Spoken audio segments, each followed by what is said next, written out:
Walsh Chu from the Taipei Economic and Cultural Office in Miami, and I want to thank them for coming and for their support for these particular pieces of legislation. We have our Agriculture Commissioner, Wilton Simpson. We have our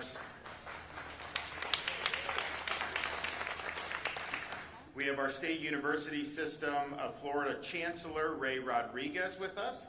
Of course, our sheriff here. Where's Sheriff? Where's the sheriff? There he is. Nice. And then we have legislators. We have Senators Jay Collins, Danny Burgess, and I don't know why they let him in, Blaise Ngolia. We've got Representatives Amesti, Barrero, Kennedy, Waldron, and Temple, and Representative Jeff Holcomb. So they're all here, so welcome and thank you.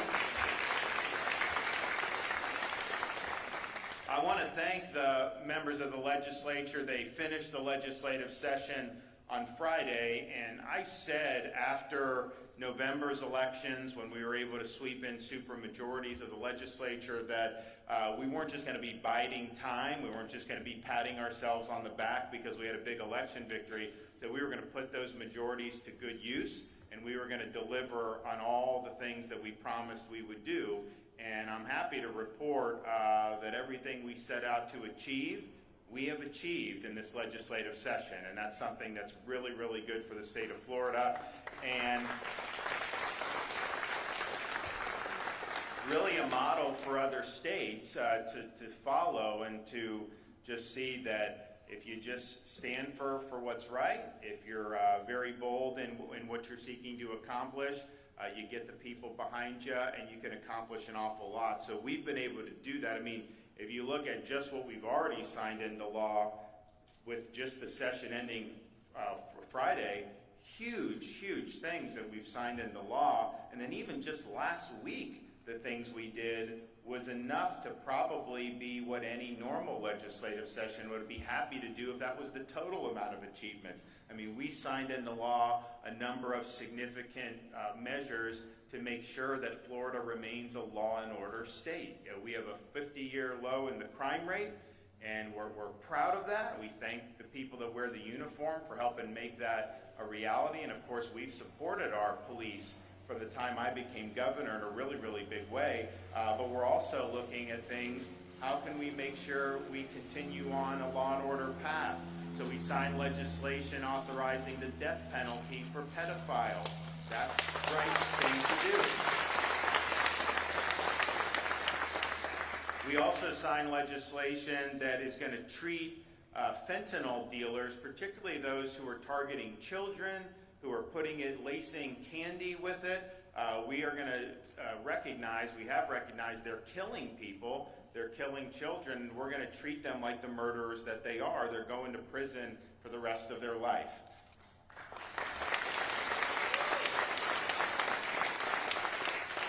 And then finally, just on last Monday, we signed legislation to say Florida is not going to be like New York and these states and eliminate cash bail where these people commit crimes, they put them right back on the street and they commit more crimes. No, we're going in the other direction, and we're going to ensure not only from the state's perspective that dangerous people are being held accountable, but we're not allowing some crazy judge to just release people. And so we're going to have really good protections in law, which is good. You know, the thing about it is even with Florida having the 50-year low crime rate, the people that do commit some of these bad crimes, they are people that have been cycled through. And you know, it's like if someone along the way had just thrown the book at them, then they would not have been committing these other crimes. And so we want to make sure that we shore up as best we can there. We also signed legislation last week recognizing, I mean, if you look at what's going on, the cost of things, I mean, we've had the worst inflation we've had in 40 years, and it's still going. Now they're raising interest rates again. That's not helping people's pocketbooks. But then you have things like medication and prescription drugs. So we were able to do a huge reform to these pharmacy benefit managers. They're middlemen that end up driving up the cost of people's drugs. They will even charge people higher copay sometimes than the actual drug itself cost in total.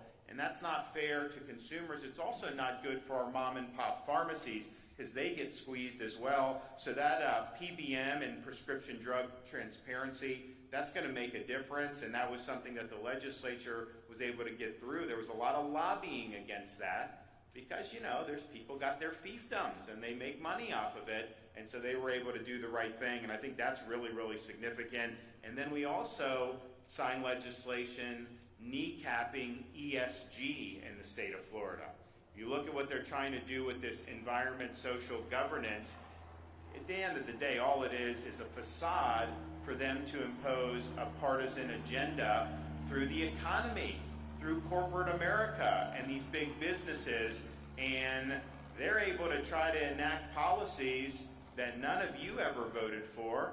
They're able to try to kneecap domestic energy production. They're trying to go after Second Amendment, all these little hobby horses that they have, and they want to kind of impose that without winning elections or without going through the ballot box or the constitutional process. And so we think the ESG agenda, the policies are bad, and we're pushing back against it. But we also think the entire concept of ESG, that you can simply ignore the electoral process and the constitutional process and change policy through corporate means, we think that that's fundamentally wrong. No social or economic transformation without representation. You have a right to be voting on people that are making these changes. And we have much more in the kitty over the next days and weeks, so stay tuned on that. And today is one example of Florida really leading the nation in terms of what we're doing to stop the influence of the Chinese Communist Party. I mean, if you think of where we are with respect to the CCP, they have established a position of economic might, of industrial hegemony, and their military is far stronger today than it was 20 or 25 years ago. They have a leader who's very ideological and is intent on expanding CCP influence, not just in their region, but even around the globe. Part of the reason we're in this predicament is because elites in our own country for a generation have sought short-term profits over long-term U.S. interests. They thought people were making money, that was good for some, and they didn't have a long view of how that would work in terms of America's industrial base here at home or America's security abroad. And so what's developed, I think, is a relationship that really lacks symmetry and reciprocity.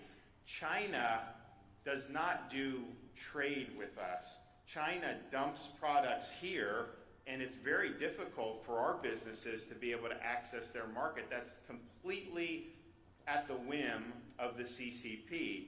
So you really have an unfair trading relationship. They do dump products, they take our copyrights, and they take our patents, and yet a lot of people have not done very much about it who've been in positions of authority to do so. So you see that, you see the imbalance, and you also see their ambitions here in the United States.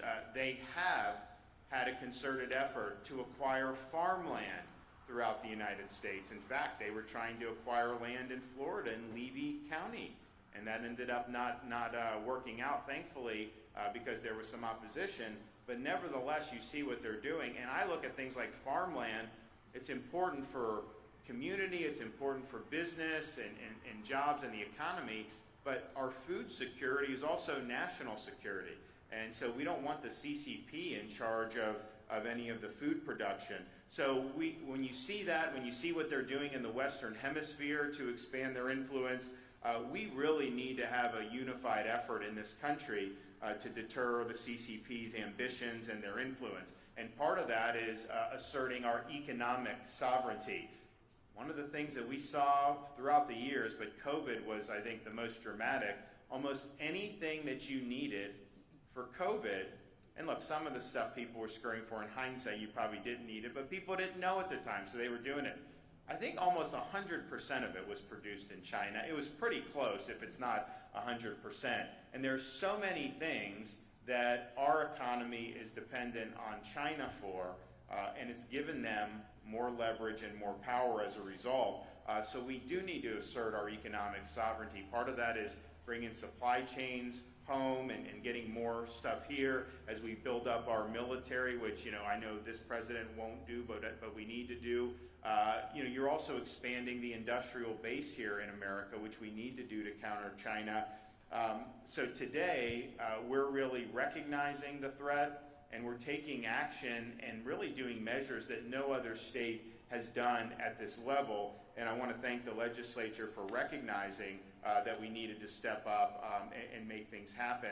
So I'm going to be signing a series of bills today aimed at curbing the influence of the CCP, both in our country and in the state of Florida. The legislation, SB 264, will prohibit the purchase of farmland in Florida by the CCP and other foreign countries of concern, because we believe protecting our food supply is a security issue, and we want to make sure that our agriculture land is not compromised by CCP influence. Now, the prohibition in that bill is not just limited to farmland. It also includes land within 10 miles of any military installation or any type of critical infrastructure in our state. And that ensures our seaports, it ensures our airports, power plants, telecom systems, and other critical infrastructure will not be compromised by the CCP or any foreign adversary. So that will make a big, big difference. The second bill we're signing is Senate Bill 846. It prohibits state universities, state colleges, their employees and representatives from soliciting or accepting gifts in their official capacities from the CCP or any foreign country of concern. It also prohibits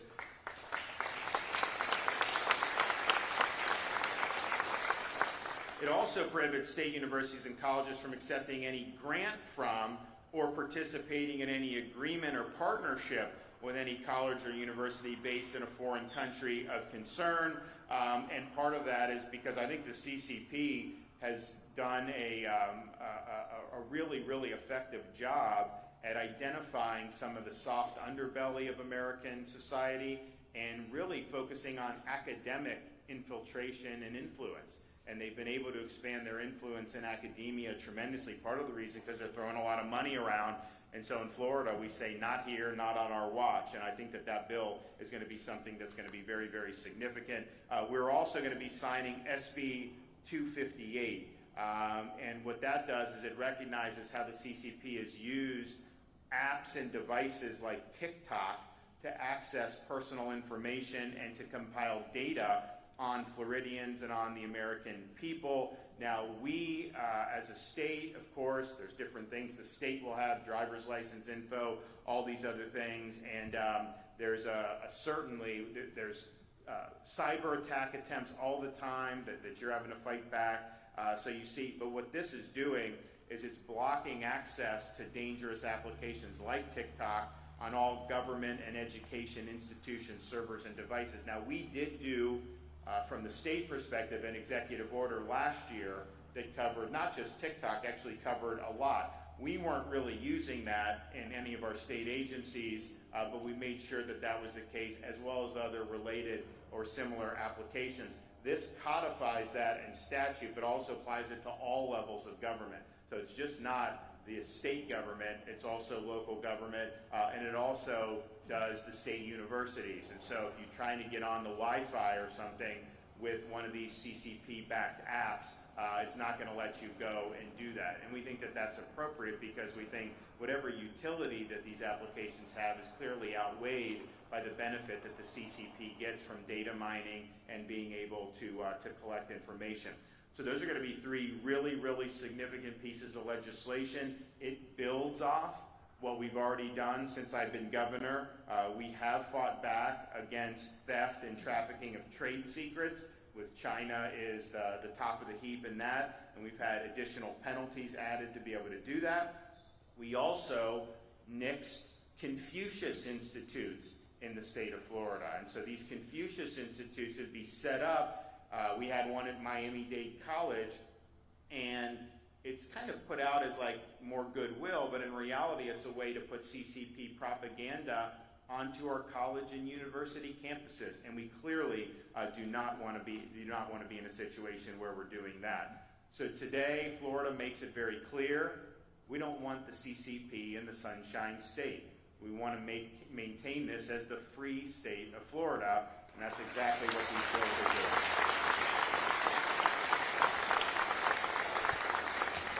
So I want to thank everybody that's been involved with this. You're going to hear from some folks here, and then we'll go make it official. So we'll start with Commissioner of Agriculture, Wilton Simpson.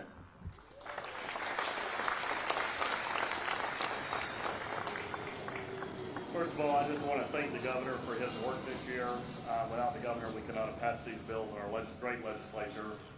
As Commissioner of Agriculture, I have been really focused on Florida's future of agriculture, recognizing the work that we have to do if we're going to secure agriculture the next 50, 100, 200 years. From rural and family lands, where we buy our development rights from our farmers so that we can continue to have that land and prosper as agriculture, to eliminating special tax assessments for our agriculture lands. And think about that for a second. Some of our counties tax agriculture like we're a big box store, and the governor's going to sign a bill later this year that is going to take that away from them. The farm team card. Every year your farmers, we try to put something in the budget for tax cuts towards your farmers. This year it was interior fencing and gates and things of that nature. We're going to have a card now that will go in their wallet that when they go to a store, you no longer have to fill out 4 or 5 sheets of paperwork to get the entitlement that you're entitled to based on the state of Florida. So those are very important long-term strategic thinkings for our agriculture community. When you think about this bill here today, the governor's going to sign, and I really have to thank Senator Jay Collins and Representative Barrero for leading the charge on this. They did a great job, not allowing our foreign enemies to buy our agriculture lands or around our strategic things.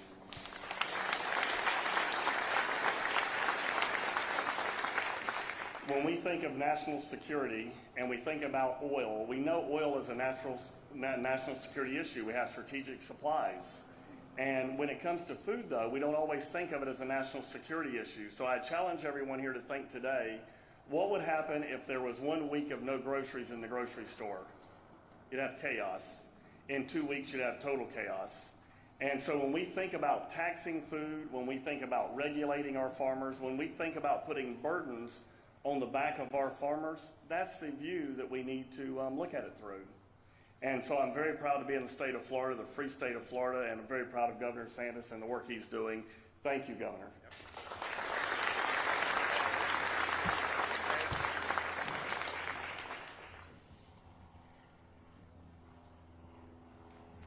Good morning.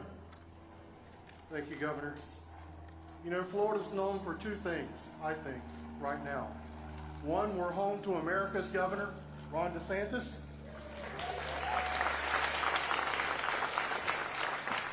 And 2, we are the freest state in the nation. And there are a number of organizations that have metrics around that, and you don't have to take my word for it, you can go look it up. But with freedom comes responsibility. In many nations, the higher education is controlled by the national government. So they take the action around national security and higher education. But in the United States, we have a decentralized model. Each state is responsible for their public state university system.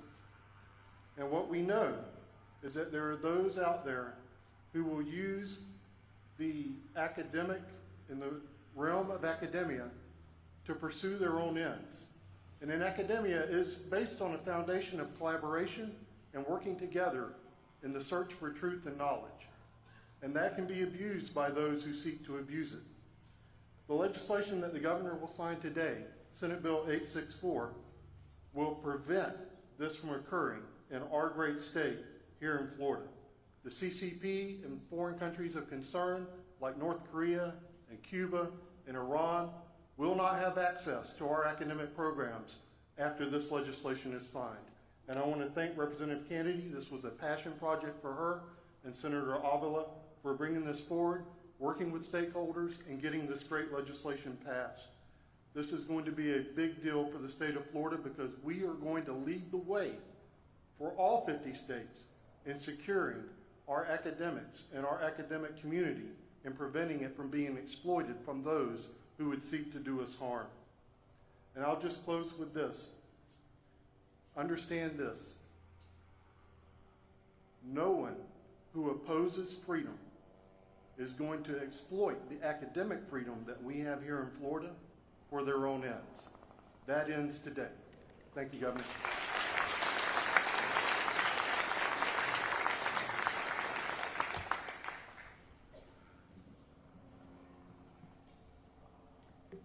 Thank you, Governor, and honorable senators and House Representatives, ladies and gentlemen, good morning. My name is Chao Cho, Director General of Taipei Economic and Cultural Office. I want to share with you from Taiwan's viewpoint. And I must say, Florida and Taiwan enjoy a very close economic and trade tie. And we both also have a very sister state relationship since 1992. As the Taiwan continue to face growing military pressure and threat from Chinese Communist Party, we highly appreciate the governor and the government of Florida's unwavering and solid support to Taiwan. Taiwan will continue to stand tall and defend our own homeland, as we will continue to advocate our rights for legitimate and necessary participation in international community. For instance, Taiwan should not be excluded from WHO, the World Health Organization, because for this organization, when he established in 1948, the purpose is health for all. But Taiwan is not in it now. I think Taiwan has a will and capacity to join the WHO and work together with all the members to keep our world healthier and safer from disease. We thank the governor and the government of Florida for sustaining the partnership with Taiwan and upholding universal values of democracy and liberty for all. My office also look forward to strengthening the cultural and educational exchanges with this vibrant and beautiful Sunshine State, just like Governor just mentioned. Thank you all allowing me this opportunity to share some words in this occasion. I wish you all the good health, happiness, and success. Thank you, Governor.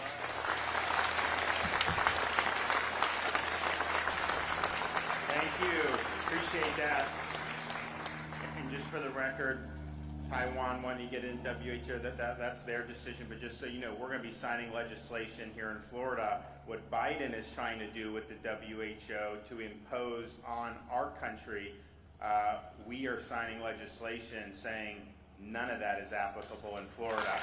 It's our choices, not their choices. All right, Jay Collins.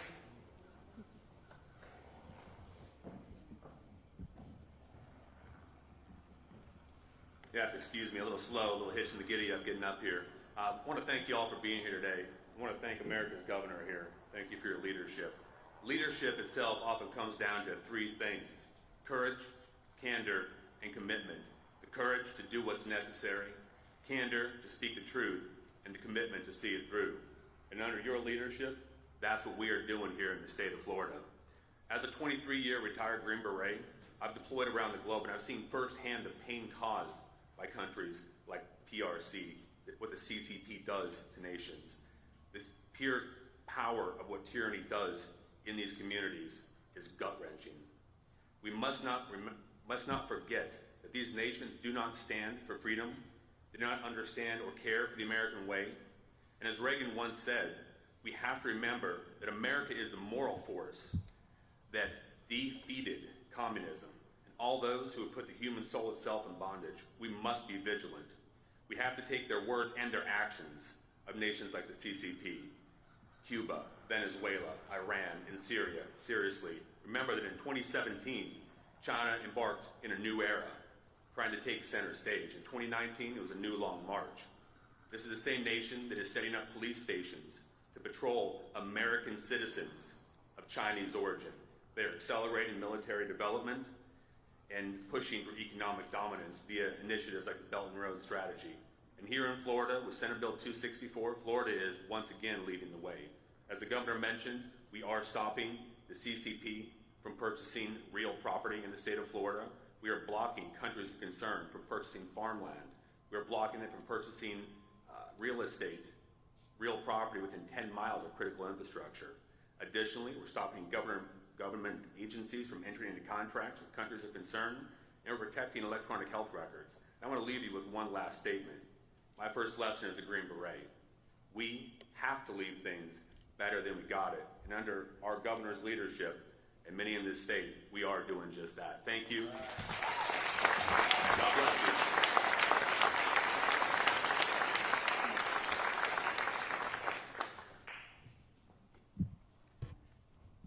Good morning, everybody. How we doing? This is a great way to kick off a work week. What a beautiful day in the free state of Florida. Governor, thank you for being here in Hernando County. Appreciate you prioritizing this issue. And believe me when I say this is an incredibly timely topic. And this is one of the top national security concerns that we have here in America. And we're addressing it today here in Florida. Once again, Florida is leading under the leadership of Governor Ron DeSantis. Our kids, they might think of TikTok as just a fun way to show or to share videos or to do the latest viral challenge. But unfortunately, that is absolutely not the case. It is a literal spyware app that has no place on government devices. ByteDance, TikTok's parent company, is using the application to collect Americans' personal and sensitive information and feeding it to the communist Chinese government. Make no mistake, China is attempting to project power and is a very real near-peer competitor. The CCP's goal is to break us from within, whether that means Chinese spy balloons traversing the American continent, buying our lands, or stealing our information through cyber attacks or platforms like TikTok. We must be prepared, and we must be smart. As an officer in the U.S. Army Reserve, I understand the threat is real, and in Florida, we will be prepared. Thanks to the leadership of our great governor, we are once again leading the way in ensuring that Florida will be safe from these threats. As a former naval officer, and I believe the only sitting governor who is a combat veteran, Governor DeSantis understands this threat, and I applaud him for prioritizing our safety and security from those who seek to harm us. Thank you, Governor. Forward march.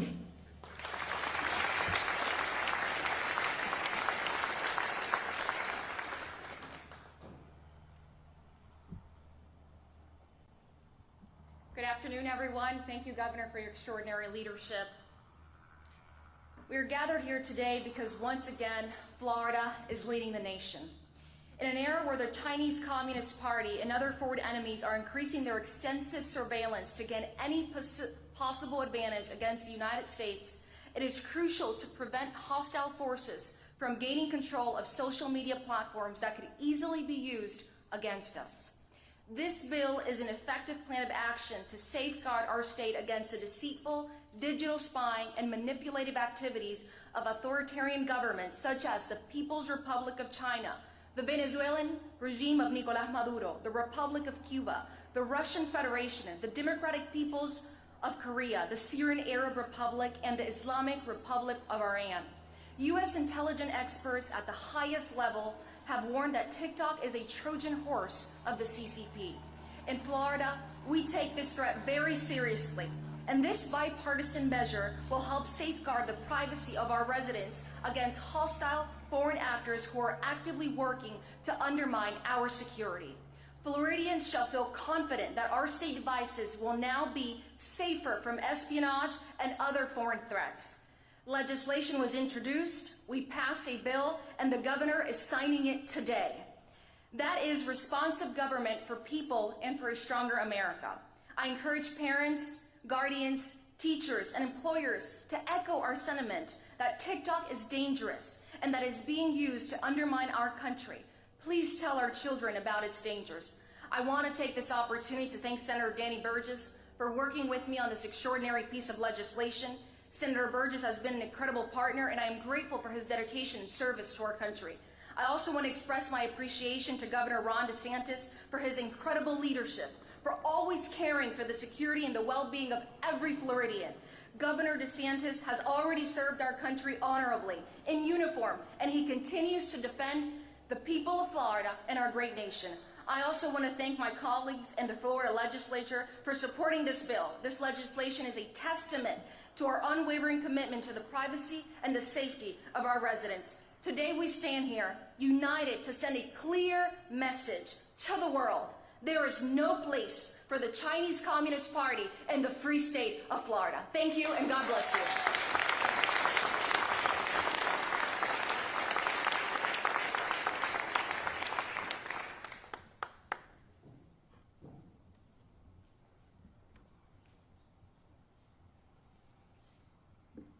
Good morning.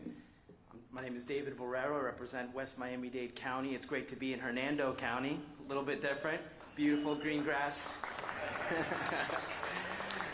First of all, I want to thank you, Governor DeSantis. I'll also thank Senate President Pasadomo and House Speaker Paul Renner for pushing forward this very, very critical legislation. I think this legislation is going to prove to be among the most important over the next decades for the state of Florida.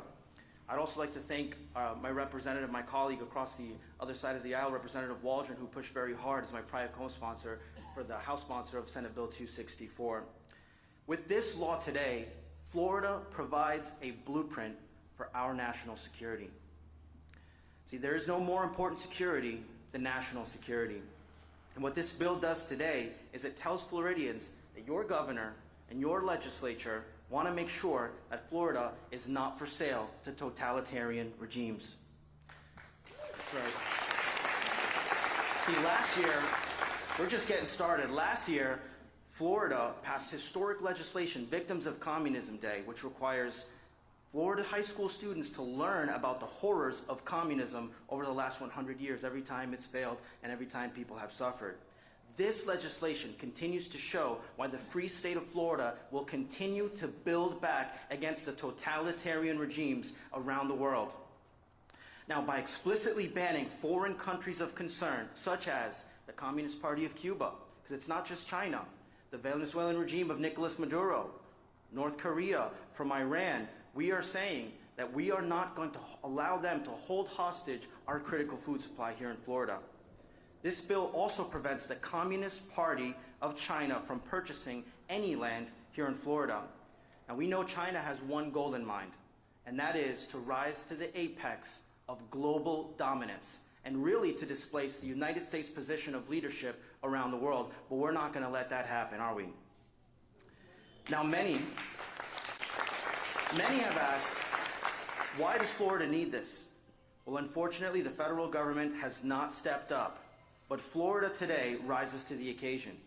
States may be tempted to rely on the federal government to prevent the growing threat of the CCP.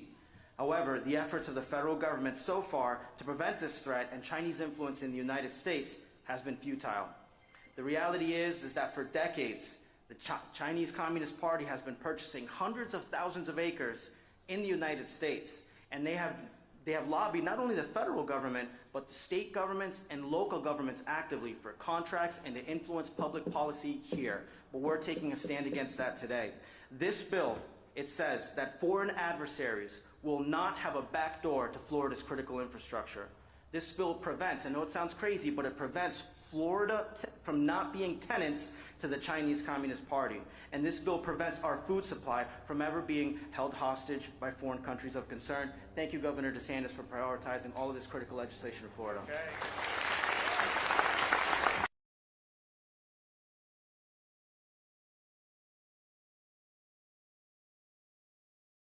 Thank Speaker Renner and Senate President Kathleen Pasadomo, not just for this series of bills, but for being able to produce more significant policy victories than has ever been produced in one 6-month period in the history of our state. I would put this up against any other state out there. Show me, we've had some states do well, and we're proud of that when we see it, but I think it was really, really productive. And not only was the productivity great, but they were able to do this in a very efficient way, and it was probably the most seamless legislative session we've had in recent memory. And so that's not easy to do, but I think it's a testament to their leadership. So why don't we go ahead and make it official? So you guys want to come crowd around? Because the flag still stands for freedom, and they can't take that